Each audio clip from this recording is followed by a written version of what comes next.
What the child says and what the child does are two quite different things. And I have always been interested in the Children Act concept of the ascertainable wishes and feelings of the child. And by that we mean the child's wishes are usually those things which the child says when you ask them a simple question such as, do tell me, what are the sorts of things you would like to just have happening to improve your life? What would you like now? What do you wish for? In other words, it's a conscious question. And part of that, you might say, would you think it would be nice if you were to see, mummy or daddy, who you haven't seen for 6 months? These children who are aligned with the resident parent will say, no, I never want to see him. He or she was a dreadful person. They caused us awful unhappiness. We're much better without them. In other words, they repeat an adult mantra of words which are not words that a child would normally have spoken. If you then explore a little bit further with that child and say, now look, there must have been a time, a long, long time ago, when actually you and your other parent got on perfectly well together. Can you remember that?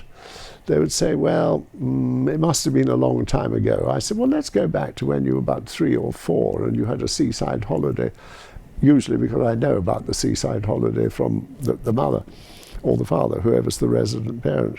And then their faces gradually light up and they tell you excitedly about it.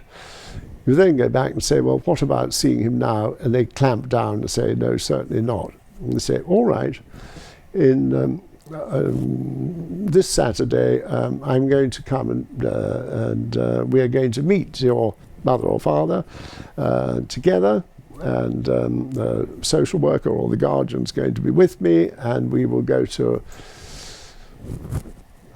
a 7-pin bowling alley or somewhere public, and we will have a meeting.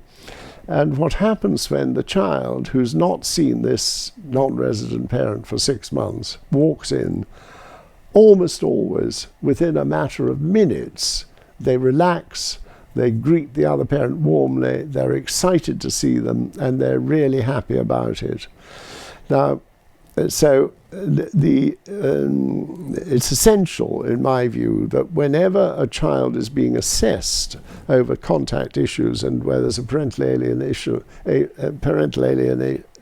issue, that they simply must be seen with the target parent who they're refusing to see, because that is how you discern and discover the ascertainable feelings of the child. And it's this distinction which the Children Act very wisely recognized between the conscious wishes and the, how should we say, subconscious or beneath the surface feelings, because those feelings are deeply felt.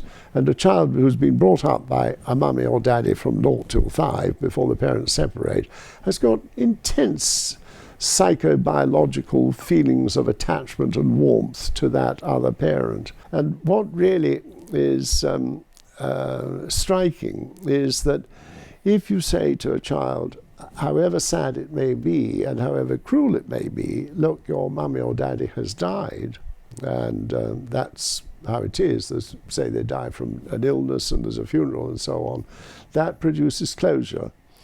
But when a child knows that their once loved other parent is still around, they pine for them, but they're not allowed to say they pine for them. They miss them. There's an emptiness within them and it wants to be made complete. So it really is important with these parental alienation cases to get on with it and deal with it quickly.